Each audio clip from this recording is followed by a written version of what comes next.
Ladies and gentlemen, Jay Haft here. Episode number 33. Beaver Dam in the state of Wisconsin, a corrupt criminal enterprise. And this is a true American horror story. Most importantly, these are all my opinions, but I got a bunch of facts here. This episode I'm going to focus on the property tax money, the TIF districts, and your money that you pay in, and as far as in conjunction with what your property tax rate and stuff is. What I got here is, this is an article from the Badger Institute. I got off the internet, and this is one of the best ones. A lot of cities have problems with these TIF districts. Cincinnati, Chicago, there's been lawsuits and stuff like this. And then I posted this onto my webpage and stuff. I'll show you the front page. You can Google this and take a look at it if you want, read it, but it's very interesting. It says tax incremental financing, that's considered TIF, a valuable tool or crony capitalism. And I'll explain a couple words to you that the tax incremental financing is what TIF is. And then a TID is the tax incremental district. Okay. The funding mechanism has been a gravy train for developers and distorts the free market, critics say. With the stroke of a pen in 1975, Governor Patrick Lucey signed a bill that gave municipalities a valuable tool for financing infrastructure improvements on blighted urban land, tax incremental financing. In the ensuing decades, municipalities in virtually every Wisconsin county have used it to coax developers to convert difficult to improve property into high-value real estate that generates more property tax revenue. That's the key. It's supposed to generate more property tax. Okay, developers, municipal officials, and politicians have all embraced the funding mechanism originally designed to fill the void left by reductions in federal block grants. In fact, there were 1,238 active TIF districts in 456 cities in 2017, according to data complied by the Wisconsin Department of Revenue. But a growing number of politicians and other want changes to the TIF regulations that have broadened over the decades and diluted the financing mechanism's original intent, which was to fund infrastructure improvements, water and sewer lines, for example, or cleaning up environmental contamination, detractors say. By assuming the cost of these improvements, municipalities removed expensive obstacles to profitable development, but today many municipalities, in addition to finance infrastructure, are handling out direct payments to developers. See in there, it creates an unfair advantage. I mean, how would you like to have a business in town or be in apartment buildings or whatever, and all of a sudden, you got this competition when they get free money. As the rules governing TIFs relax, the funding mechanism has become overused, if downright abused, critics say. They're particularly concerned about violations of the crucial best for test, in which municipalities must determine that a development would not occur but for the financial assistance from the TIF, and about handouts to wealthy developers who really don't need the help. You'll see that when I get into Beaver Dam and the Wyco property as far as needing help. And then the big thing is the but-for test, that they really don't want borrowing this kind of money and stuff like that and giving them, the government advantages and stuff if they're not going to do the project. So you'll see that, in Beaver Dam, this probably could be one of the worst TIF districts in the history of America because nothing really happened positive. Okay. One of the biggest problems is that there's such an ad hoc, freewheeling nature to TIFs, says Senator Dewey Strobel. He's a Republican from Cedarburg, who is a longtime real estate developer. There's also the whole issue of what defines blight. Blight has essentially become whatever officials define it to be. Even if it's a prime piece of real estate, there's a way to define it as blighted. I know it might seem strange that a developer is against TIFs, he adds, But while the original intent was good, now they've morphed into something so much different. Strobel prefers a free market approach, noting that property in a desirable location shouldn't require added incentives to encourage development.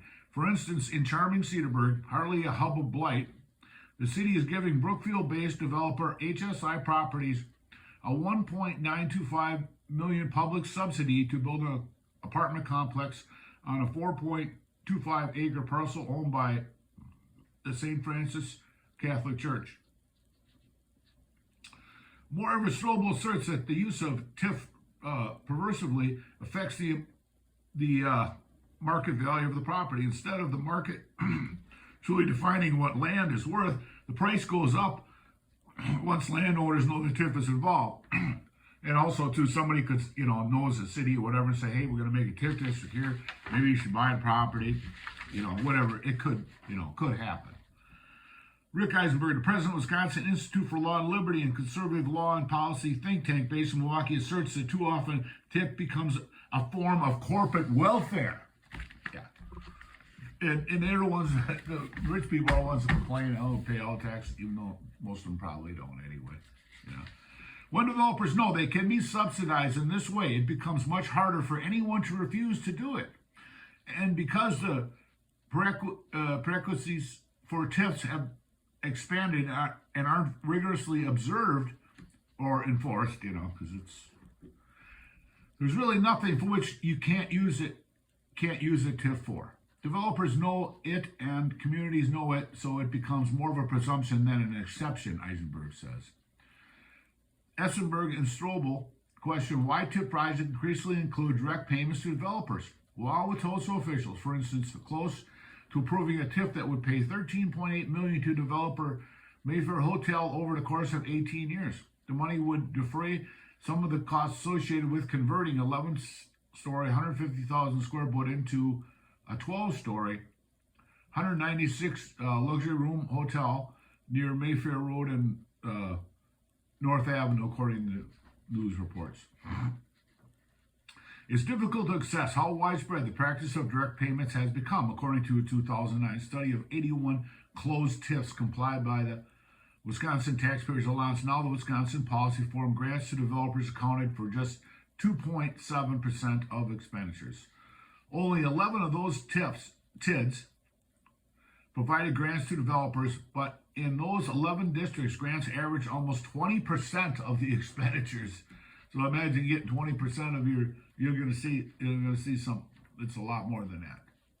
Well, it's hard to ascertain the percentage of the current TIF expenditures that are developer grants. Observers believe direct payments are much more common now. We're seeing more and more of these kind of payments, Strobel says. They're problematic because there's even less accountability in those situations.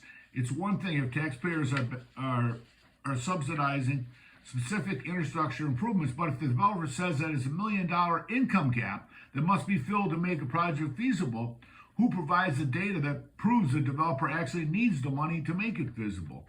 Developer, it's like the fox guarding the henhouse. Regarding the Cedarburg project, John Sarnecki, a member of the Common Council since 2014, a principal at Commercial United LLC, a real estate firm, defends the use of the TIFs. HSI initially planned to build a 100-unit project on land currently occupied by an abandoned church school building, but after residents objected to the size, the city asked HSI to scale back. Only then did HSI ask for financial assistance via TIF, says Sarnecki, who did not run for re-election in April. It all came down to the building that Cedarburg approved here, which features high-end apartments. It's too expensive to build for the rent market will support, he points out. The math is simple. Fewer units means less revenue generated.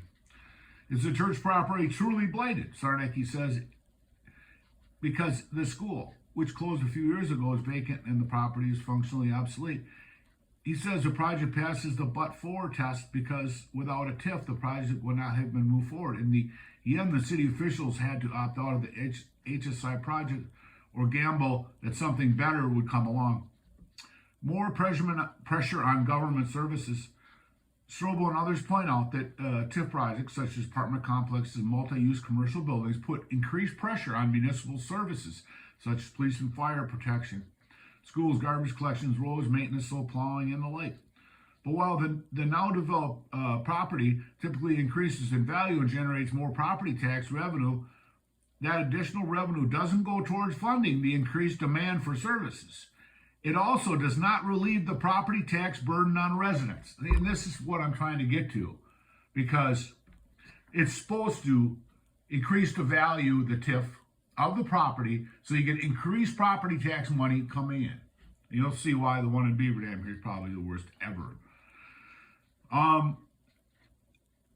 Quite some time, because the bonds typically are issued in terms of 20 years or more in order for the bond to be paid off before you can actually see the property tax. Demands on infrastructure increase, but everyone else except the property under development keeps paying for them. That's city taxpayers, the homeowners, and the people that pay for increased rent. So taxpayers could subsidize the development until the bonds are paid off. It's like a drug for some developers. They can't develop without it. I think communities get hoodwinked. It's a shame. Especially the taxpayers and the people that own property in the community. Okay, TIF proponents take issue with the criticism to illustrate the effectiveness of TIFs. The League of Wisconsin Municipalities noted that there's 1,128 TIFs that were active in August and generated property value growth of 16 million since their inception, or 14 million since it did. Furthermore, the league asserted that property value growth occurs at a faster rate in TIDs. That's in his opinion.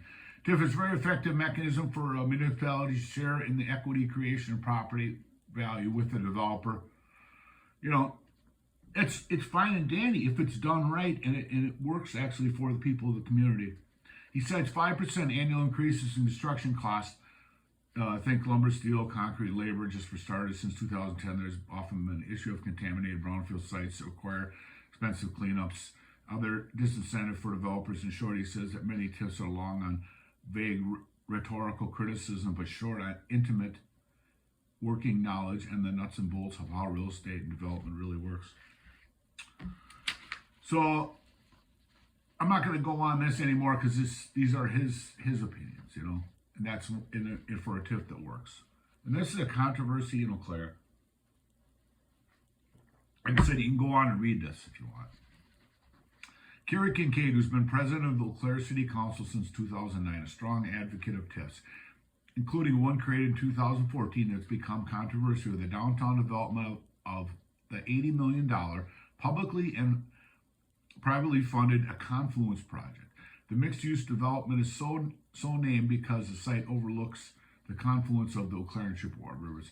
On behalf of 19 clients, Will in 2015 sued the city of Eau Claire and its joint review board. The lawsuit challenged $1.5 million payment to a real estate developer to cover project-related expenses, as well as the review board's designation of properties within the development as blighted.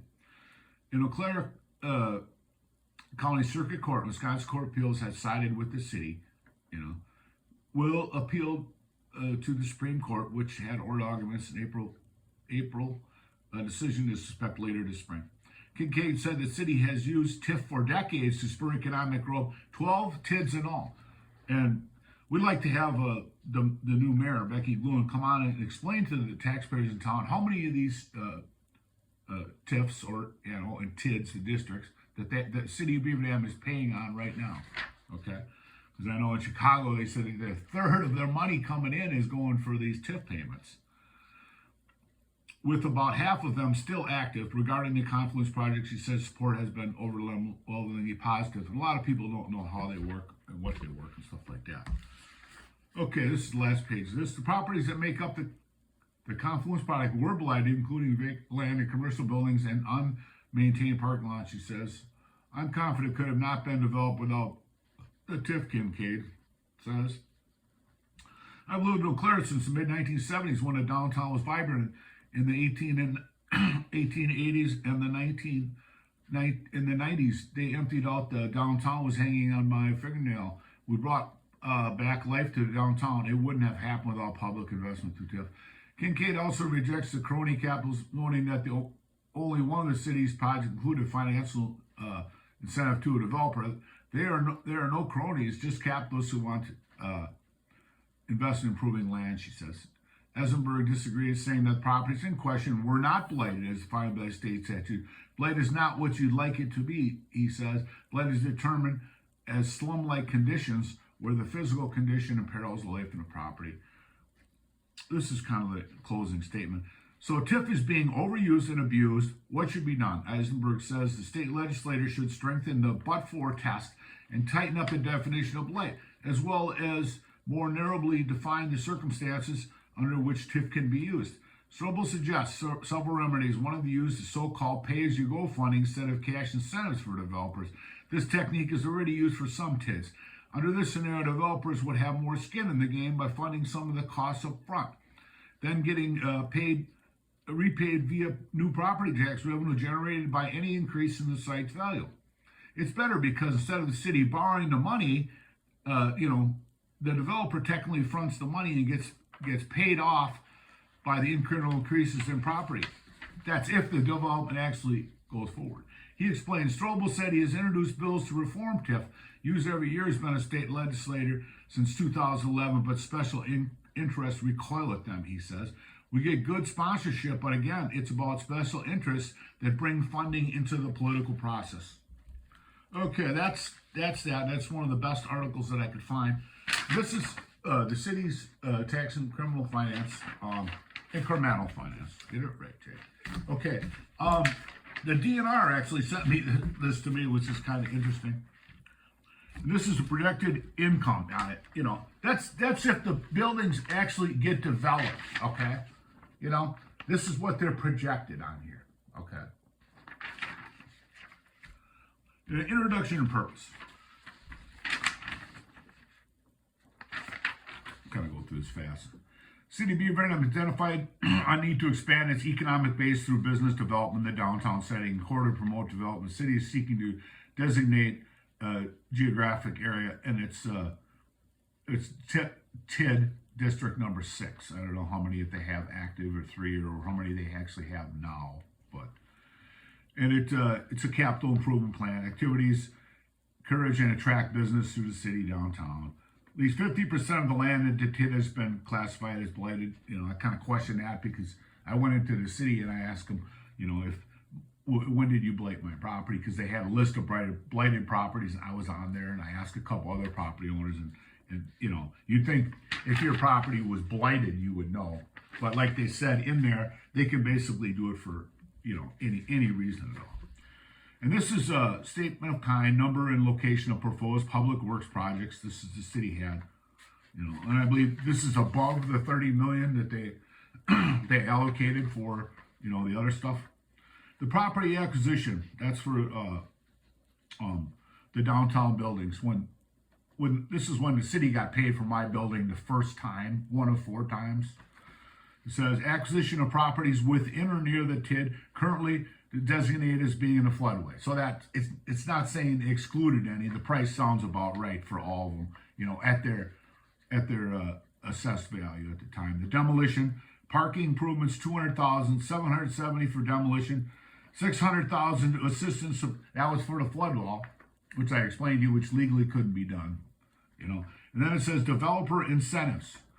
Up to 90% of the increment generated by a development project would be returned to the developer annually up to 21 years. Okay. So this is 2008, so it's 15 years. So they got another 6 years to the developments, I would think that we're done. So that's 13,986,816. So, I'm not going to sit here and speculate, but I don't know if this 13 million is above the 30 million that they had there. And, we should have, it'd be nice to have Becky Gluen, and explain, because, people like to have an open government and know how their money in the community is spent. And this is the one that I had published on my website, I released, and this talks about the TID 6. These assumptions are identified below. The Wyco building, the TID is projected to realize $30 million in new value over its anticipated 20-year life as follows. So you got $6 million, for this Weichel building, this legal development. Thomas Chevrolet, which was actually done, that's a Silverstone apartment. That's the only one that was legitimate. Then the Riley Milwaukee, that's down there on Taffio Way. That's where that old car dealership was. $6 million in there, The Metal Fab building, $4 million, and then 2013, 2016, $4 million, and another Metal Fab, $4 million. The total of $30 million. Inflation assumed by 2%. A full value tax rate, and then it says table 2 represent the projected income from TID 6, over the 27-year life of this TIF district. So it's kind of interesting because they have the that the project wouldn't occur unless they got this money. The city got these dealer incentives, developer incentives. But there's two that were done. One that actually legally could be done. Yeah. So, and then this is part of the deal too with some of the other money that they received. Street beautification, that's for decorative walkways and stuff, $350,000. Administration, $105,000. Even though people are working there. The project cost summary. All TID city cost estimated at $16,475,726 are stated in the 2009 prices and are preliminary estimates. The city reserves the right to increase the cost to reflect inflationary increases and other unforeseen and controlled circumstances between 2008 and the time of implementation. So that's kind of interesting. The $16 million. Okay, the boundary of the TIF is established tax parcels. But the problem with it is you don't get increased taxes if the developments are never performed or created. This is a map of the TIF district. Half of these buildings are blighted. I mean, really? There's quite a few buildings there. There's the outline on the black. Let's see that. Okay, this is federal, state loan and grant programs. This is some of the stuff that they have to do. Okay. One of the most important things on here on the bottom, it says, non-project costs which are expected to occur as a result of TIF include the following: costs attributed to other sources, interest payments, $3,429,532,000. Then on the bottom it says relocation activities are not anticipated pursuant to the creation of TID 6. Should relocation become necessary, which is federal law, they had the DNR's attorney take care of it. I showed you, if you watched the earlier episode, file a relocation claim. They got the money. It appears they gave it to the Weichel developer. And then this is the annual performance of TID 6. But you can't go by any of this because, 3 of the 5 developments never occurred. This is a projected income, and the same thing. They never improved these properties. This is another map of the TID, the Tax and Criminal District. These are the ones I had on. These are the ones I had in this plan. Yeah. Well, the thing is, a lot of times what cities do is, if these developments don't occur, they keep the money, is what they do. They put it in a general fund, and who knows what they spent this money on. It'd be nice for, the new mayor, Becky Gluen, come on and, explain to the people where the money went. This is the deal with the Weichel building. Okay, so the Weichel couldn't legally be developed, and I'm going to show you that here, okay? And, it's a terrible story.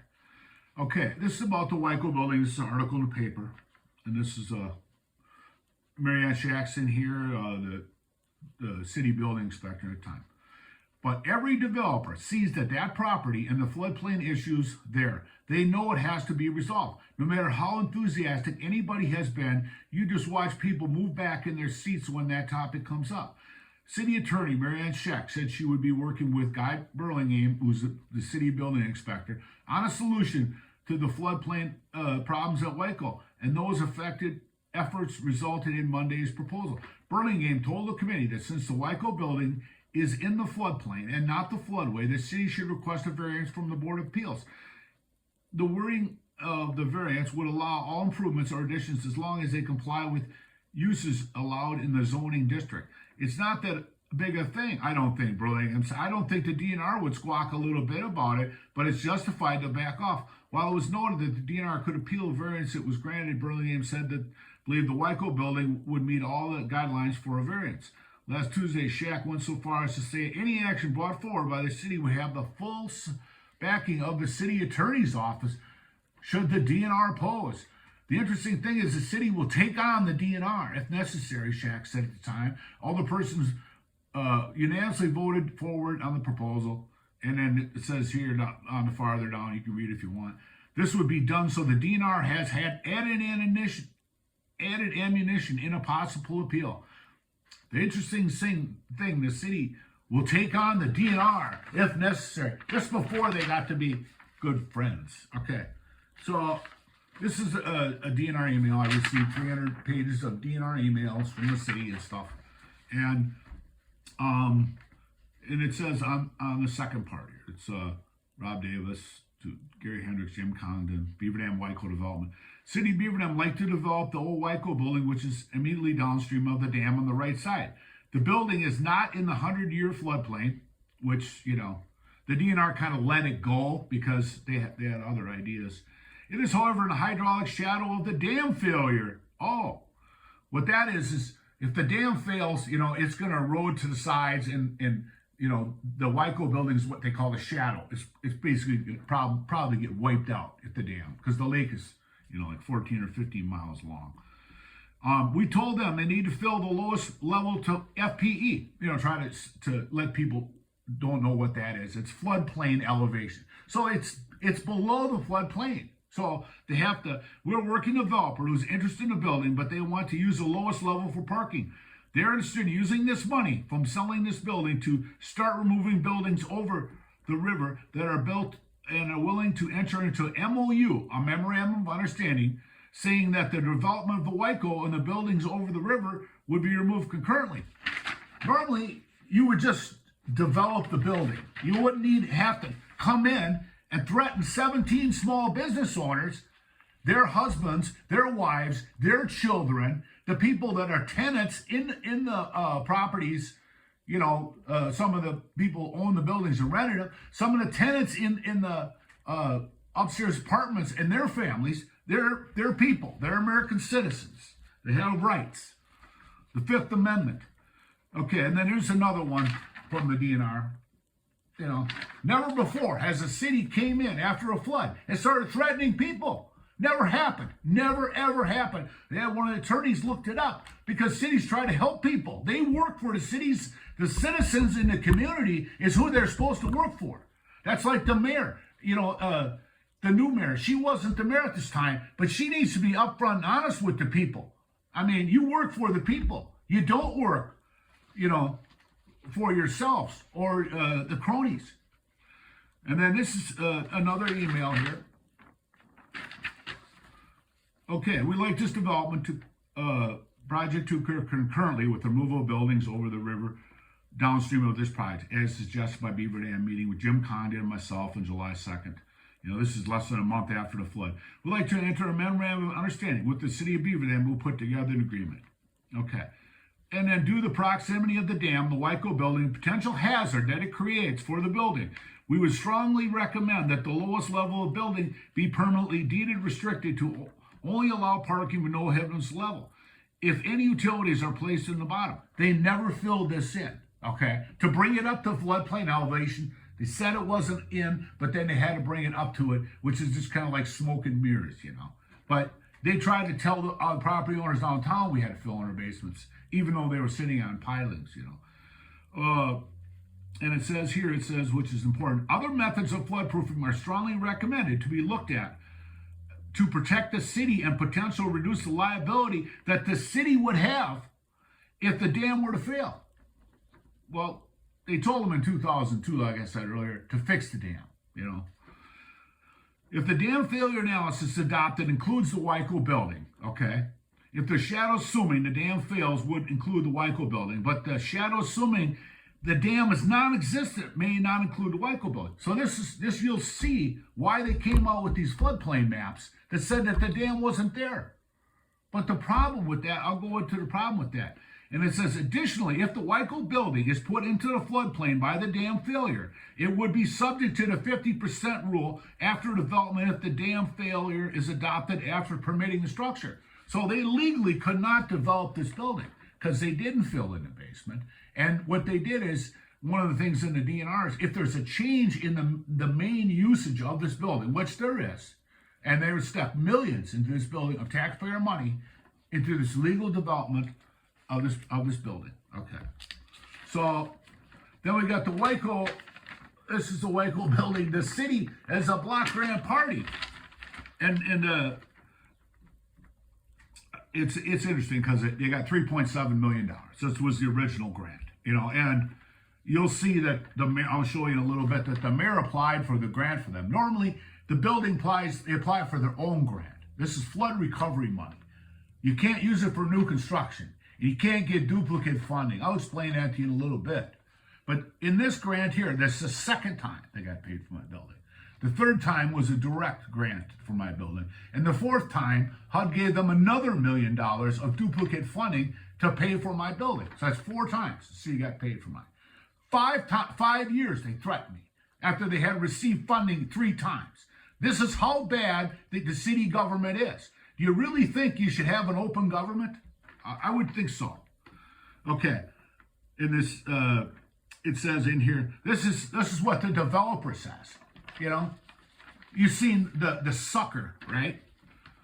The grant is really good to be helpful because it gives investors confidence that there are other partners in the game. Wisconsin Redevelopment's Todd Hutchinson said Department of Commerce is involved. The state is involved. The city of Beaver Dam is involved. And it feels really good because it's a big step forward. You know, it's like, oh yeah, wonderful.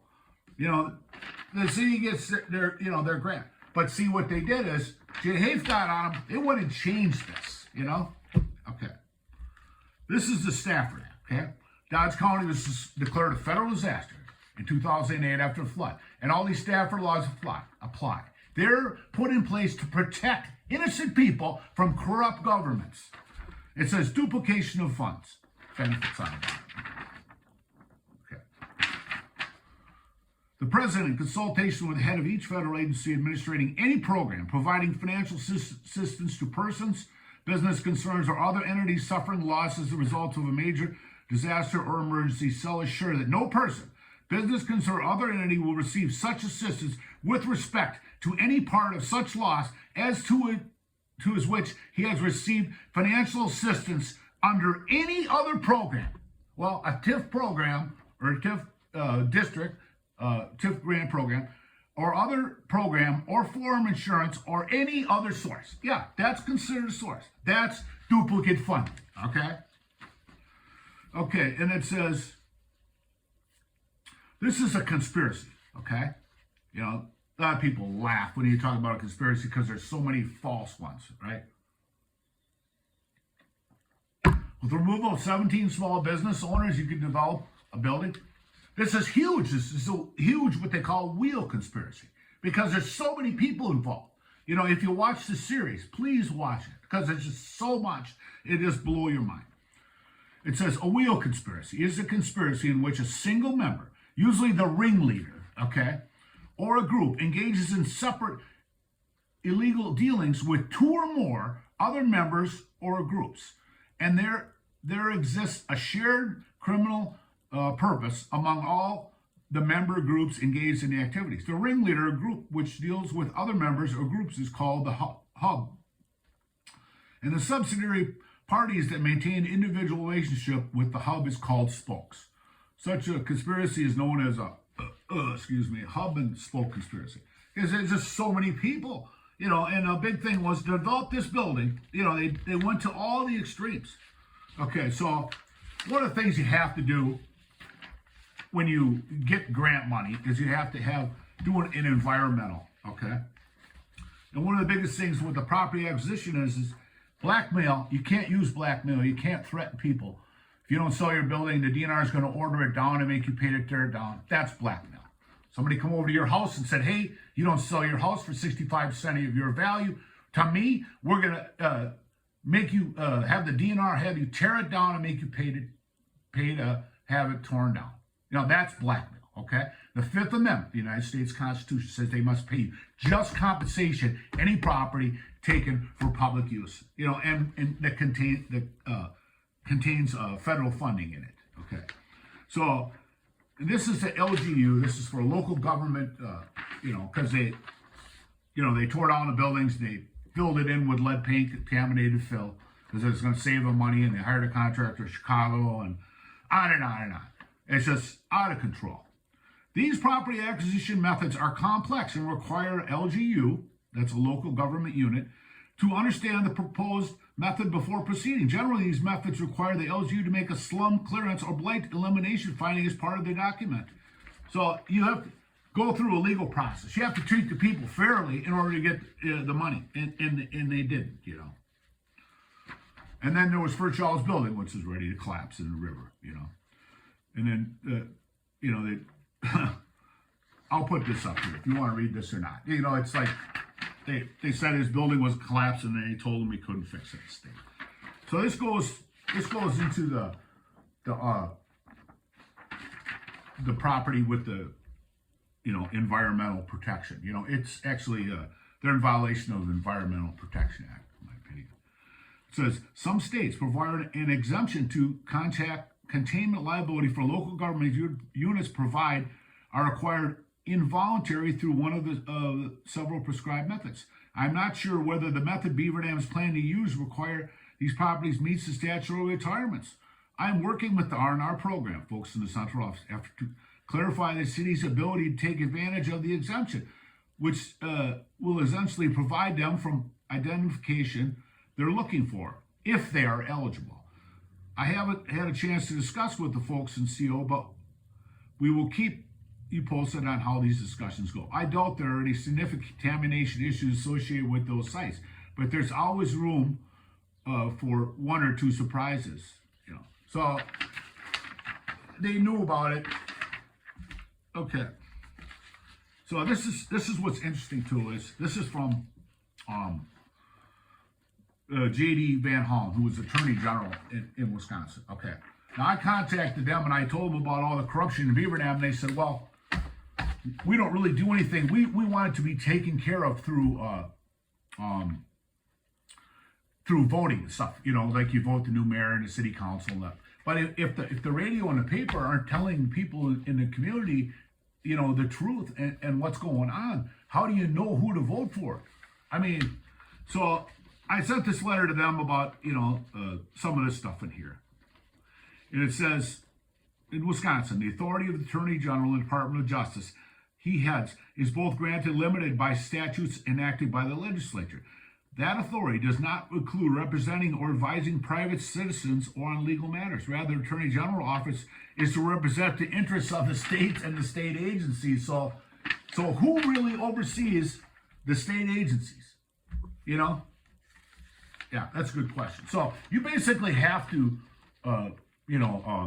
take care of your own community. This is a picture of my building and stuff. And people say, oh, you didn't have much business when you were open after the flood. Well, look at that. I mean, the only way to get into my building is to jaywalk across the road. There's no legal entrance into my building for months at a time. So, I talked to you a little bit about the 50% rule, how that came into apply for that Wyco building because it's in the floodplain. And then says on here, this is the DNR. They came out and told us we couldn't fix our building, and that, I showed you in an earlier episode how the ordinance that you can make emergency repairs. First Shell could have fixed this building at any time. It was a public safety issue, and they're worried about it collapsing. And this is one of the DNRs. They're just, it's a bunch of cronies. I talked with another one of our engineers, said that anything that is considered structural should be counted, i.e., part of the physical structure of the building. His opinion was that things like air conditioners, water heaters, not count because they are not part of the physical structure, but things like windows, walls, 2x4s that make up the actual physical structure could probably count. They don't know. Certainly things like work on the pilings and stabilize them may be considered against the 50% rule, but if you're going to fix it so it doesn't collapse, it's emergency repair. The wording is subject to a bit of interpretation, but I am sorry that I cannot give you a list of what counts and what does not count. But to my knowledge, it doesn't exist. So they have no actual record on this. So the thing with this with this building, I explained to you before about the hydraulic shadow of the dam photo, that the DNR says it's in the hydraulic shadow. It's not in the floodplain, even though it actually was. They were going to let that go because this is what they want, If you look at my episode, first couple of the mayor says the dam is in perfect condition 9 years after they told him to fix it. Okay. So I could see he would say, okay, but perfect condition. Okay. It says Beaver Dam City Council approves FEMA floodplain map. It's nothing recent, Mayor Tom Kennedy said. We waited half a year to have this map approved by FEMA. The only building that still stands in the flow of the river and now waits in limbo is Fountain Inn. It's crazy because they had in earlier emails, they had it done years before this, but they didn't want. I'll show you why they didn't want to release that. So this is your new FEMA floodplain map. It says basically that the dam doesn't exist, and the reason they do that is because, like they said in there, it's not in hydraulic shadow if the dam doesn't exist. But the dam does exist, okay? And there is buildings that are in the floodplain. And if you have a mortgage and you're in the floodplain, you're required to have floodplain insurance. This could create tremendous liability for the city and the DNR. So it says Beaver Dam River Dam Remove Scenario. This is their floodplain now. I went down there recently within the last few months and got this. And this is what it is. I don't know how much money they spent to have that done, but it's a fraud because the dam does exist. And it says here, this is one, a DNR email about the dams. It says, the dam failure maps were not developed by the DNR. They were developed by a consultant who was hired by the city of Beaver Dam and approved by the DNR. So the new FEMA map completion schedule is guessed, but based on what we have seen in other counties, it should be pretty close. This is 2009, so. And it says the city should have the dam failure elevations, but if they cannot locate them, please feel free to contact me. I should be able to help you. So, it explains why they did these bogus floodplain maps. Okay, so this is another one here. Another DNR email. I'm trying to go through these fast. And this is about Furchall's building, when they told me couldn't fix it. I mean, you want to talk about reckless. This project also addresses the significant flooding and safety concern. The Beaver Dam River flows under several of the buildings, one of which is significantly structural failure, which could collapse, cause of the building into the river. Should this happen during a flood event, the entire downtown could have flooded, including a nearby foundry. If the foundry furnace were to flood, it would result in a catastrophic explosion during the 2008 flood event. But the buildings caused a backup of waters, causing increased flooding of upstream homes. So, that's kind of interesting too, but that, they're not going to tell you about that. And then, when the DNR was, after they, had threatened me for like 3 years at a time, DNR was going to buy my building. It says the tavern owner gets final opportunity to sell property. It says efforts to negotiate a settlement reached a climax in May when DNR officials walked away from the table. I signed to sell it. The negotiations were over, but when I came out and said the truth about the dam, he's something else, Tom Kennedy, he's special. And this is about duplication of benefits again. Okay. And this is going to apply with this next one because it says the president can waive the duplication of benefits, and they didn't do it because I requested from HUD and I requested from the state of Wisconsin, and they didn't do it. This is the mayor's. This is important here because this is what the mayor did with Dick Kugel, because you can't get the duplicate funding, and they knew this, okay, because it's on this grant one, and the city wanted to apply for a grant for the Wyco building because they've gotten all kinds of money in here. So this is I'll show you this. I read it through if you watched any of my other episodes before. Okay, and this is page 2 of that. This is where Dick Kugel was the Secretary of Commerce at the time. So the mayor goes through the funding here on here. It says private equity actor from the sale of historic tax credits, 1.126 million, and that's at 79 cents on the dollar. Okay, now these pay up to $1 or so. That one might be close. I can't really tell. 2008 was bad, but they had these get paid out over a period of time. So how would it have been the next year with the economy picking up? And then private equity from LIHTC at 60 cents on a dollar. Now that one, I highly doubt it would be that low because that's only 60 cents on a dollar. And these are dollar for dollar tax credits you can use.